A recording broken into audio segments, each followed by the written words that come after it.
Hey guys, I'm super excited today to look at all the questions that you sent in regarding short-term rentals and real estate and try to give my best answer to them. We've got a dozen of really good questions, so let's jump right in. The first one was, if you had to start over again with your STRs, what would you do the same and what would we do differently? Let's do two each. For the same, I think the first thing is testing and learning using our backyard tiny house. Even if we made mistakes, the worst case scenario was that we would be out some money on furniture, which would still be mine and would look nice, and I guess we would have wasted some time, but there were no contracts, no debt, and so overall the risk was pretty low compared to the learning that we got from that experience. All of my guest communication templates, what to do with pricing, how to use each software, how to find cleaners, how to set clear expectations with guests, and how to deal with any damages or disputes. It allowed us to climb that steep part of the learning curve safely within like a minimal risk zone. The second thing we would do the same is abandoning the Lake Travis area. Before landing on the beach house that we have now, we were studying a few different markets,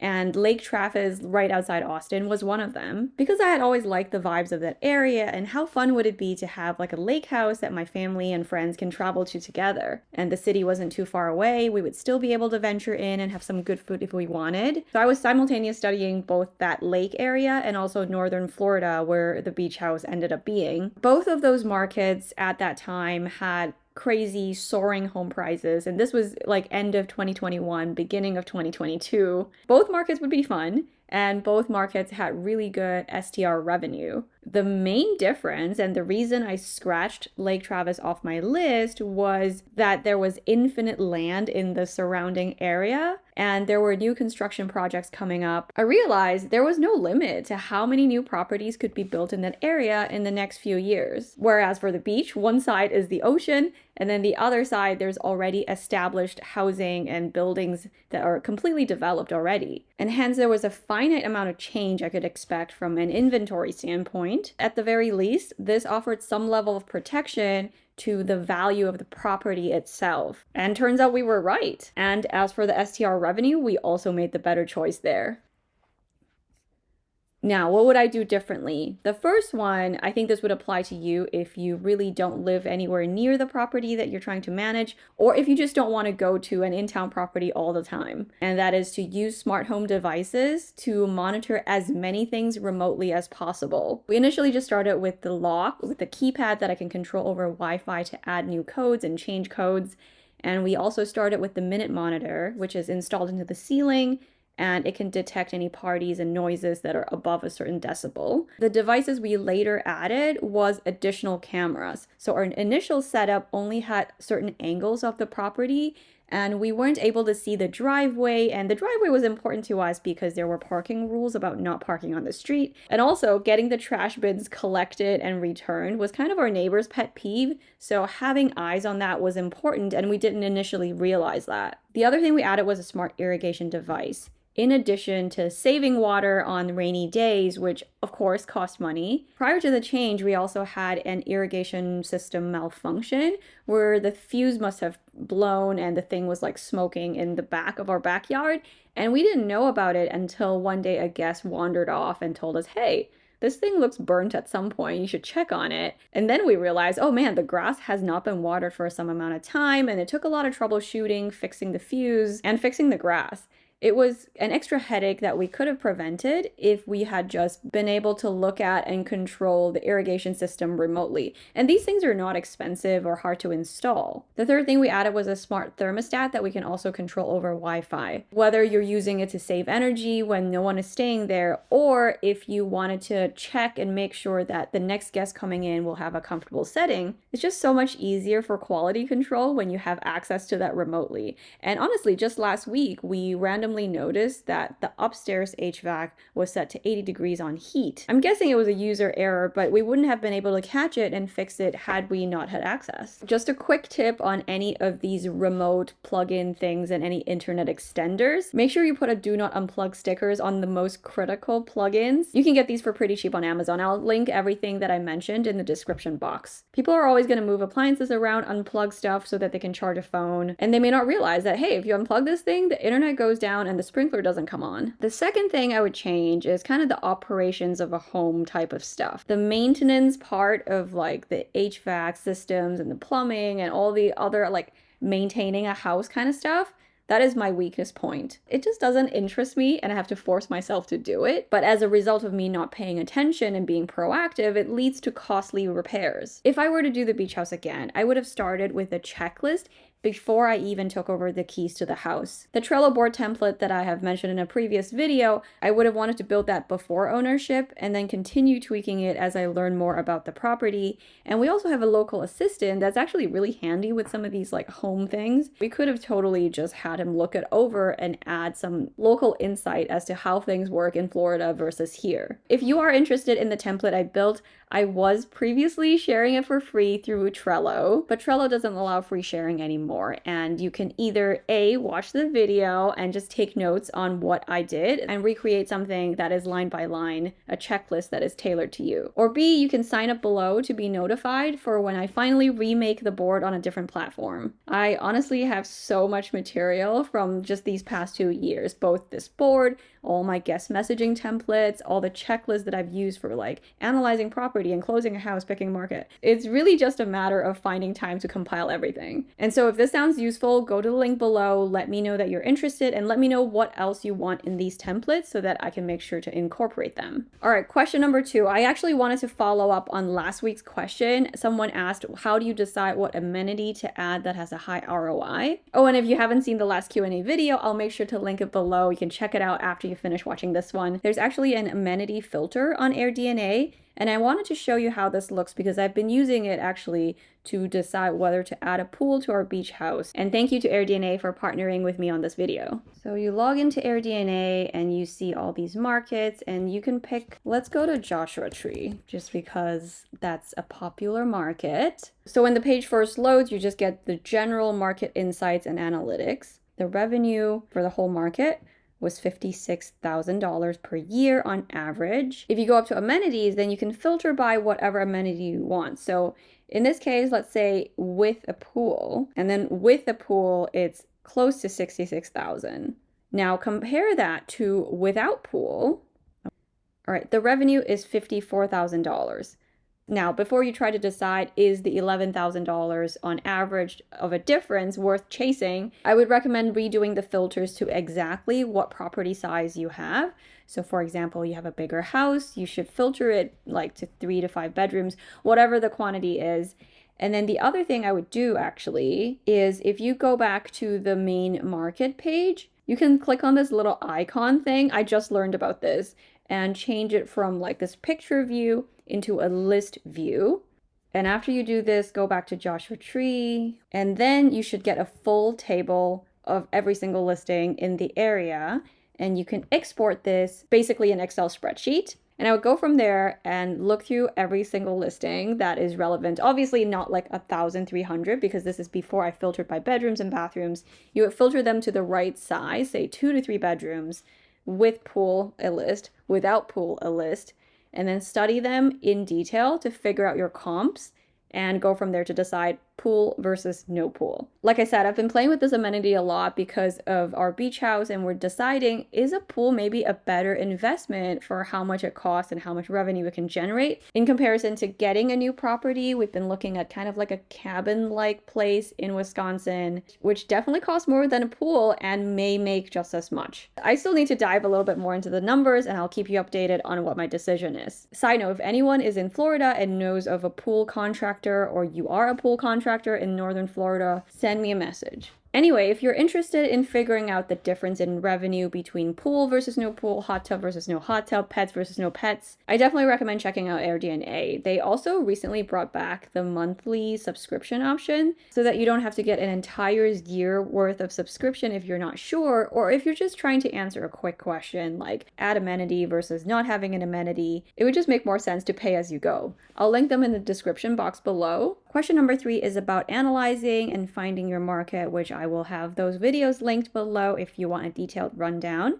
while working a full-time job with a family, when do you make time to build your business? When we first started, it was almost exclusively at night, like between 8 to 10 p.m. if we wanted to do any sort of focused work like analyzing markets. Occasionally, we also have help from grandparents to watch over the kids so that we can go see a property, go do something related to building our real estate thing. Work-wise, there's also downtime like at lunch, and a lot of the learning or listening to podcasts, consuming content, that is done during a commute or during a travel, or if we're getting ready in the morning in the bathroom. I will say, and this is true for now and also for the beginning, it is definitely more efficient to focus on one thing at a time. Like when I first started learning about real estate, I also didn't learn simultaneously to make YouTube videos. Your brain can only handle so much, and you also have to leave some time in between so that the stuff you learn can marinate a little bit. Nowadays, I'm testing scaling back from work a little bit to have more of these self-employed days to work on stuff at home. It's not a full 8-hour day as one might think. You lose some of it to like family time, to other chores, but it's still really helpful, and I highly recommend it if that is an option to you. I recently did a video on how I structure these home days to get stuff done. If you're curious, feel free to take a look. My biggest thing for anyone who is trying to fit either real estate or some sort of a business thing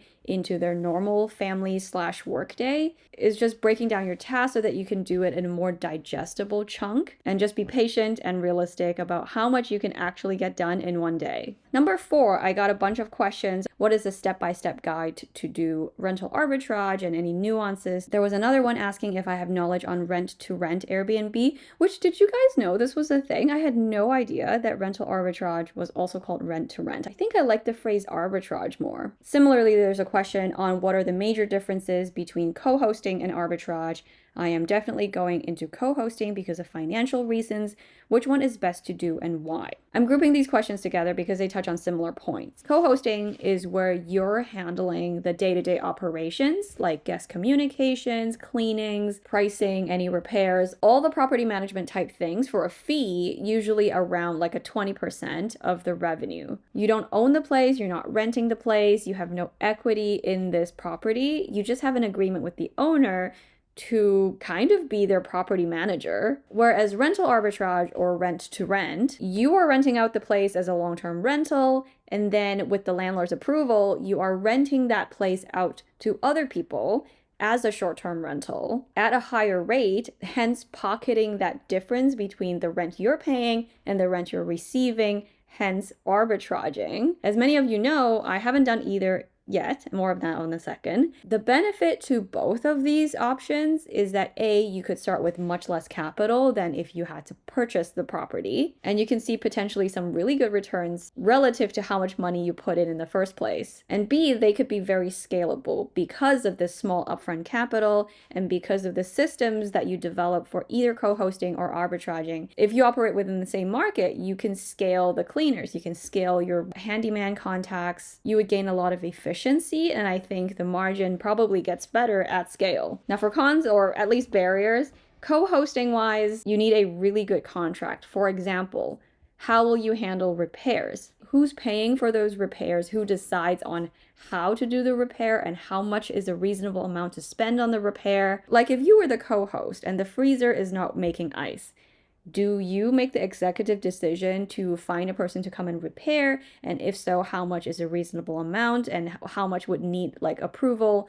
Versus do you get to say, nah, let's not even do it. From my experience, this is not worth doing. Let's just buy a new one. Or like replacing consumable items like linens, right? Like they're not completely not usable, but there is kind of a cutoff in quality. Where do you get to decide how often this is done? For landscaping, how much is reasonable to spend per season? How expensive of mulch are you supposed to get? And these may sound like kind of petty things, but I can tell you from an owner's perspective, every expense will sound more expensive than they should be. And you don't want to start off with unclear expectations and lead to arguments. And then lastly, how do you get paid? Do you take a split directly from Airbnb, like you're taking 20%, they're taking 80%? Or does the owner get all of it and then they like pay you, I don't know, monthly or however often? What percentage is this commission, and are you counting just the nightly rate or nightly rate plus cleaning fee? Does the contract spell out how long you're partnering for? Because you do have some upfront like work in setting up the guest communications, finding cleaners. Like, setting up operations is a time investment on your part. Are there expectations to furnish the place? And if so, is there an extra fee associated with that? There are just so many things to negotiate, and I think as a beginner, it's really hard to know what to even negotiate about. And you also can't expect your owner person to know either. The whole point of them finding a person to co-host and take care of the day-to-day is because they don't want to be in the weeds of this, like, how do you handle mulch and how do you handle linens? Like, it can be a lot, and it's really easy to miss something. You can find templates online, you can find courses that teach you how to do this. So it's a solvable problem, but there's just an additional cost to it. The second issue with co-hosting is that I think it's really hard to get into this as a complete newbie. Where is your proof that you can do this? You and your brand new Airbnb profile with no reviews. Like, you may have to test it out on renting out your own place or helping a friend set up their place and renting that out to build some sort of credibility. And then the third piece that gives me pause is that it's kind of a gray area whether you need licensing or not. How do you classify a co-host? Are you technically a property manager? If you decide who to lease to, how much to charge, and you get paid for it, then yeah, maybe. The licensing requirements differ by state, and you'll need to do some research on exactly what is required in your area to make sure you're operating within the lines. Now, I have seen people on different forums say, well, if you don't get the payout directly from Airbnb, if you're just getting the commission paid by the owner or whatever payment arrangement, you would count as a contractor or a provider of some other service that isn't technically real estate related. I personally wouldn't want to start my entire business premise on like, well, if you get around this loophole and this loophole, then maybe it'll be okay. Especially for a business like this that is most beneficial at scale. And so if you do need a license, then that's extra time, extra money, just a whole other barrier to go over. Now for arbitrage, the downsides I see are that A, you have to sign a lease to lease the property, just like any other long-term rental, usually for about a year. And similar to a mortgage, you're kind of stuck paying it regardless of whether your short-term rental is making money or losing money. Although maybe less stuck than like a mortgage because you can break the lease for a known number of dollars and it's not a forever thing. The worst case scenario is maybe not as bad as a mortgage. And B, you still need a pretty good contract with the landlord. Like, what would be your responsibility versus theirs in terms of maintenance? And what are the time expectations? For example, if the AC breaks, it would make sense that the landlord is the one replacing that. But how timely is timely enough for action? Most long-term rental landlords don't operate at STR speed where there's a guest staying there, they are hot, they need this thing fixed right away. And you do need this kind of quick response for good reviews and a good experience. So would this landlord be like open to prioritizing you? Is there some expectation that is higher, that is preset? Or would they be open to you making that decision on how to replace the AC and like paying for it up front and then reimbursing you for whatever choice you make? And then last con is for both of them, you don't own the real estate, and so there is no appreciation of the property. As far as assets, all you own is maybe the furniture, which I think is, depending on your situation, I don't know how useful that is. And you could also say you own the business, although it's probably not worth very much if you try to sell something before scaling up. In thinking about co-hosting and arbitraging, there is a third way to similarly get into short-term rentals with limited capital and having to work with others, and that is through partnerships. You could bring the expertise, if you have any. You could bring the time and effort that you put into running the place, while your partner would bring the capital. As an owner in this scenario, you do circumvent some of those real estate licensing issues about co-hosting. This would not be a standalone business that can scale, but if appreciation is part of your end goal, this might be worth considering. Now, real life example, we recently had a friend considering purchasing like a duplex, and they would live in one side and we would help manage renting out of the other side. The purchase didn't pan out, but it got us to talking about between co-hosting, arbitraging, and partnering, how would we do it with this friend? In this scenario, we actually lean towards arbitrage because it's kind of the cleanest and most straightforward form. It's got the least amount of sharing in terms of both risk and upside. Regardless of what happens to us, our friend would get his monthly rent and move on with his day. And we get to enter into this knowing exactly what our cost would be on a monthly basis. And then everything else on the short-term rental side, we would take what we make. For other partners though, like family members who are more entrepreneurially minded and open to the risk of it, but they just want us to take the lead, then we are more likely to do an equity type of partnership deal. Number 5, I'm lumping together a few questions that are related to guest behavior and kind of the risks associated with hosting people. Like what kind of insurance to get to protect myself against tenants who might damage my place? How do I recover damages from a client when they damage my home? How do you vet people trying to rent the Airbnb and reduce the chance of squatters? And then within your terms of Airbnb, if you say there are no parties, but a small gathering is fine, let's say they break that term and have a big party, are you able to kick them out? What are the consequences for that person and for you as a host? I've done a video on this topic and I'll link it below. Also, side note, if you're not subscribed, and apparently half of you even sitting through the whole Q&A from last time were not subscribed, please consider subscribing. It really does help sustain my channel so I can continue to put out free and valuable content. All right, so on vetting guests in general, on Airbnb, I require everyone who books with me directly to have their ID verified and to have a profile photo after the booking. Airbnb also has its own algorithm that detects fraudulent requests. It would pre-flag the conversation and you have to click an extra button to say, are you sure you want to proceed with this request? And for more severe flags, they actually sometimes prevent the booking from going through altogether. Vrbo as a platform is a little weaker. Currently, there is no way to require a guest to have their ID verified before sending the booking request, but you can still see whether they have their guest ID uploaded, and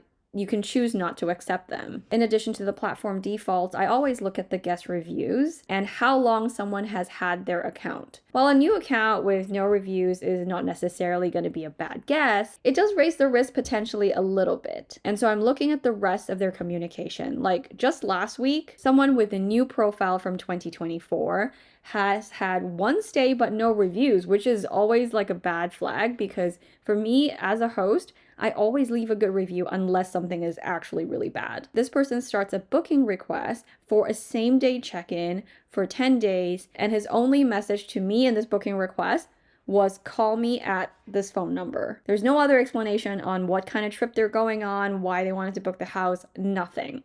So no, I don't care if this is a 10-day stay that's thousands of dollars. It is not worth it. To add another layer of protection, you can use something like Superhog, which is a service that does the ID verification step for the guest. And they also run their own algorithm of like detecting frauds and scams and looking for the guest profile through different online travel agency platforms like through Booking.com, Vrbo, Airbnb to collect more information and reviews on this person. The service costs a few dollars per booking, and it can work on direct bookings and also can be added to Vrbo if you would like. I currently only have this set up for direct bookings, and unfortunately I haven't had the chance to get a direct booking to test out how this ID verification thing works, but I'll keep you posted whatever I learn. Now, as far as reducing squatters, whether a person who books your place is by law a guest, like a hotel guest, or a tenant, like a tenant in a long-term rental, that is a pretty great distinction. And no, it's not as simple as whether they stay 30 days or more. In some states, it's 7 nights in a row.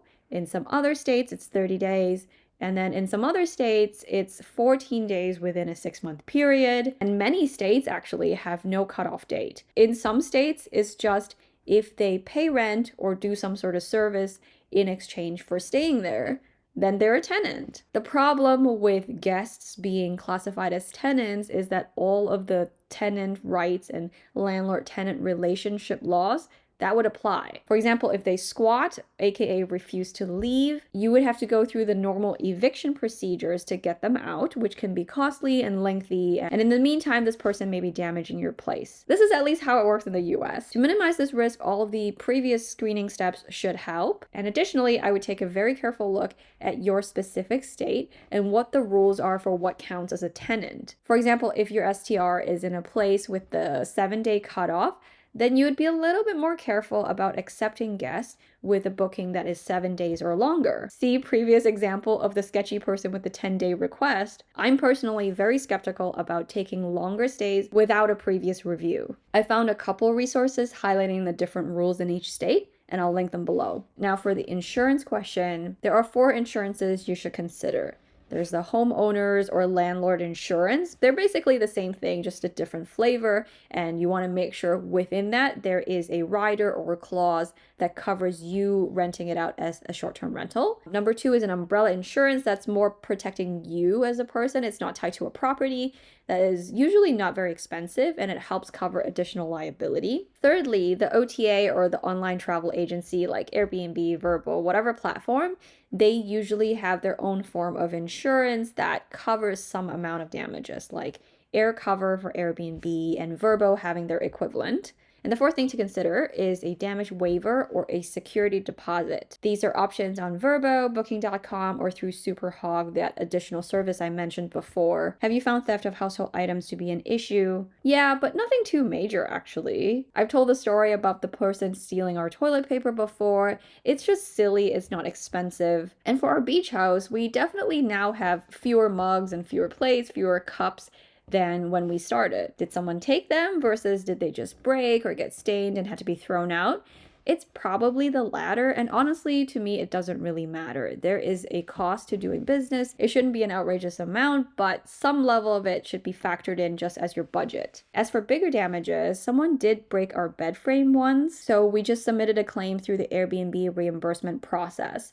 We had a picture of the broken frame, we had a receipt for the new frame that had to be delivered, and the cost of the labor of having a handyman like haul away the old one and set up the new one. And you just submit all of this through the Airbnb Resolution Center, which then directly goes to the guest. You have to type up a message to go with it.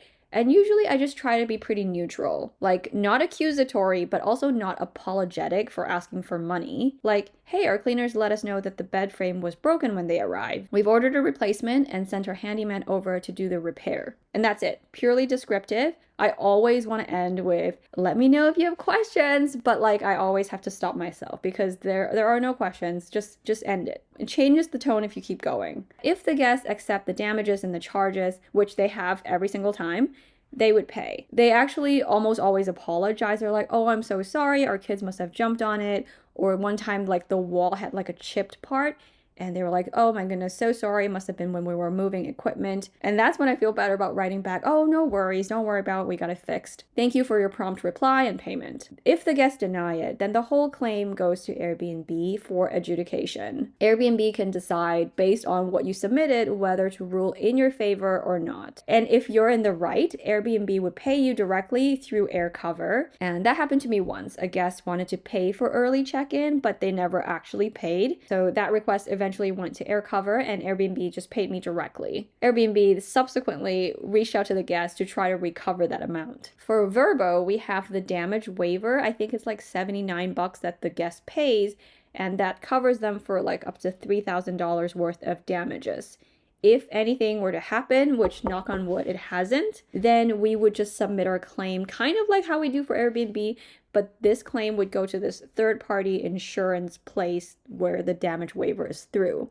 I think they still reach out to the guests maybe to ask questions, but I don't think the guest would pay anything additional. All right, for the party-related question, I think it goes back to screening. All the screening steps should help minimize this. The other things I think that help is where your market is located. Some places are inherently more inviting to like big groups of party goers versus other places that are just more family friendly by nature. The language of how you write your listing also helps, like describing a place as like vibrant and in the middle of downtown, super lively and in the middle of the action, versus something that's quaint and cozy and family-friendly neighborhood. That paints a different picture that honestly deters people who are looking to have a fun, rowdy time. And then lastly, having noise monitors and having cameras installed on the outside, obviously, those can help. They can be a deterrent because the guests would know that you would know that there are extra people showing up. Now, as far as consequences for people who break those rules, I've heard that some hosts add a extra person fee, even though they don't intend to host extra people.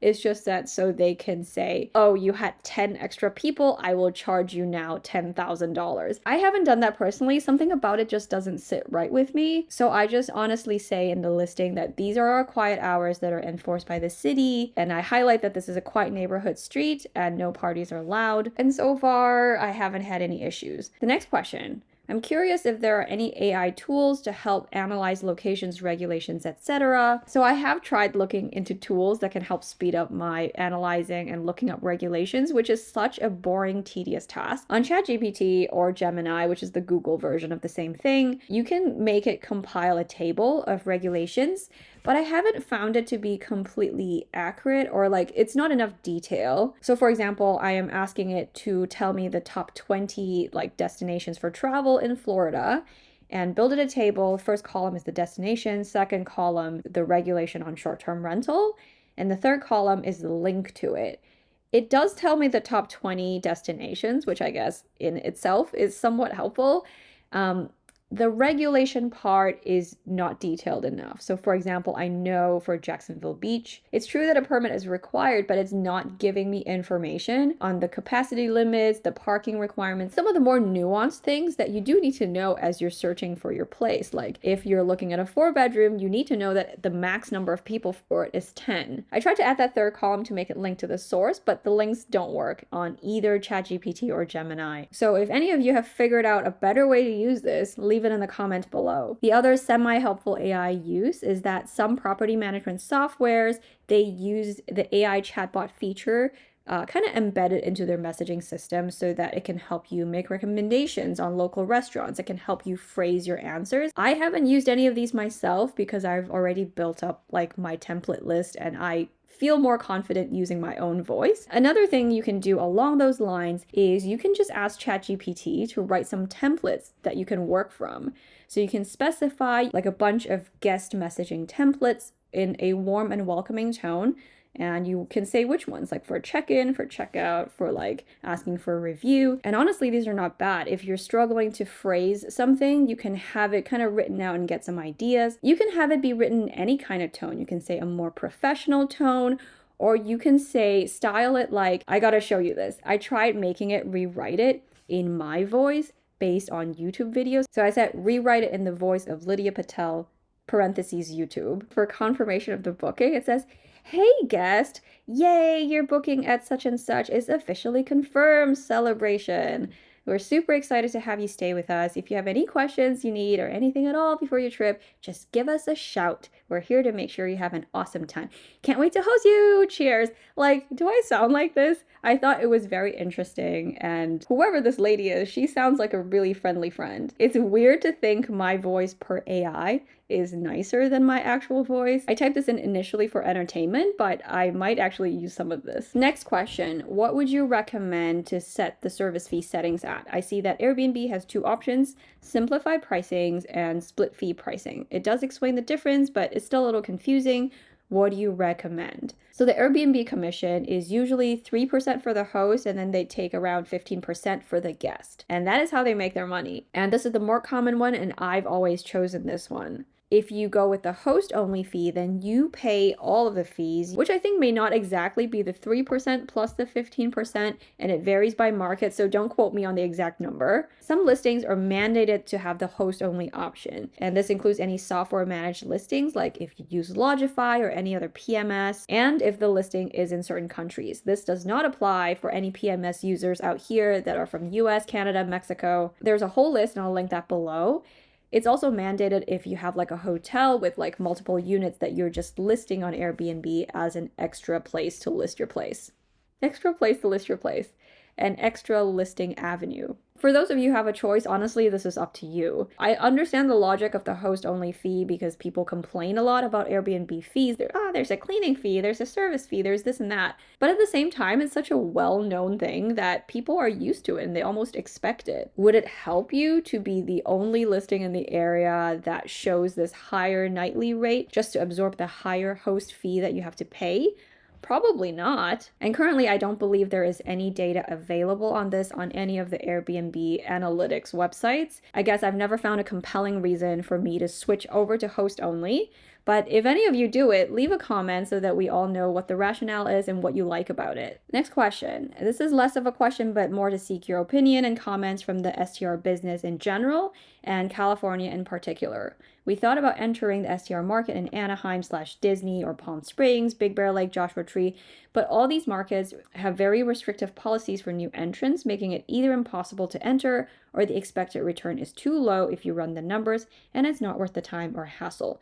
Do you see this reality or trend? Overall, I agree. From aggregate data from many markets, the supply has definitely gone up in a lot of places, and the average daily rates have gone down as well. I think restrictions are also catching up, and I think it's actually a good thing, to be honest, that there are some level of restrictions. We don't want to all live in neighborhoods with just all short-term rentals. There has to be some limitation on how many, and there has to be some process to make sure that these are actually quality places that aren't like causing major disturbances and just being bad neighbors. We also know that housing prices have gone up, so it's definitely harder when you run the numbers to make sense of that investment. All of this matches my experience in looking for this cabin in Wisconsin, which I've been doing for a number of months now if you've been following along. This time there are just fewer deals than last time. I've been studying the market. There are not a lot of inventory coming on sale, and I have yet to make an offer in all this time.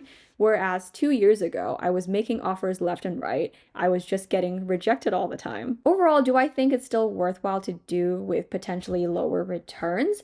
I think it's a good question. And I agree, like with stepping back and just thinking about, does this make sense to do in your situation? Are you looking for appreciation, a long-term thing, or are you looking for something that immediately cash flows, which it seems like a lot of places this might not be as quick of a cash flow thing anymore. My other thought is that it's definitely harder to start today than 2 years ago because everyone is so on top of it now. The competition has gotten more fierce. You just don't get to make mistakes and recover as easily as I did when I first started because everyone has legit photos. Everyone has their listing kind of dialed in and optimized. Definitely not a get rich quick scheme. And I would say consider this investment in comparison to other options you might have. And if you still want to do this either because it is fun, because it matches your lifestyle, because you're looking to buy this vacation property that will appreciate over time, that can still be valid, but you just have to be very patient and slow and methodical. And definitely some markets should just be crossed off the list. All right, this is getting long, so let's just do one more question. What would you say is the vital catalyst to taking the first step and getting out of analysis paralysis? I have so much to say on this topic. In general, I am pretty good at taking action. I'm skeptical in the beginning and I'm really tough to convince, but once I am on board and I've decided to do the thing, I am usually really focused. I think two main things here. If you are stuck between the stage of learning and gathering info to actually doing something about it, remember the most amount of learning actually happens in that second step when you're actually doing something. So pick a low risk step like analyzing property and set a consistent and realistic goal, say 5 properties per day for the next 2 weeks. You can use my calculator for this. It's free. I'll link it below. By the end of those 2 weeks, you'll have done 70 analyses. And hopefully by then you'll have learned some math, you'll have learned something about the process of analyzing properties, about the market itself, about whether you even like doing this. Is this something you want to continue for the next month, 2 months, however many months until you find a property? All excellent things that allow you to continue moving forward. Now, if you're already analyzing property and you find yourself stuck between the analyzing stage to the next step of like making a purchase and committing to something, then I have 2 questions for you. The first question is it because these are truly bad deals? And if so, that's okay. Not making offers would be objectively the right move. And so in this case, it's more of changing your expectations of how long this should take and being patient. Or is this because you're nervous or worried about making the offer? What if my math is wrong? What if something unpredictable happens in the market? What if the whole premise of real estate investing is kind of a scam, etc.? Or it could be a fear of committing to something this big or fear of change into a land of unknown. All of this is totally normal, and you can absolutely recognize those feelings while acknowledging that feelings and emotions don't make the best investments. And also, emotions don't dictate how you choose to act. So stepping aside from the emotions and the fears, either of missing out or of failing, did you do your homework? Did you use some good sources? If so, I think you might be ready. What do your analyses show? Does the objective evidence point you to the fact that this is a good idea or not? You can weigh the risks, you can write them all out, even the crazier worst case scenarios, just list them all out. What are the things that can happen if I go ahead and submit this offer today? Make sure to balance that list with the risk of not acting today. What is the risk of inaction, of not participating, on not moving forward? Ultimately, you have to remember what your goals are, why you're heading in this direction, and you're the only one that can get yourself to take action. I hope that was helpful. I still have a bunch of questions that I haven't gotten to yet, but we'll save them and send me any other questions you have, and we will do another batch on another Q&A. Thank you to everyone who sent in questions, and make sure you check out AirDNA if you're looking for data and analytics to help you make some decisions for your short-term rental business. Huge thank you to AirDNA for partnering with me on this video. I hope you're having a great day, and I'll see you next week. Bye!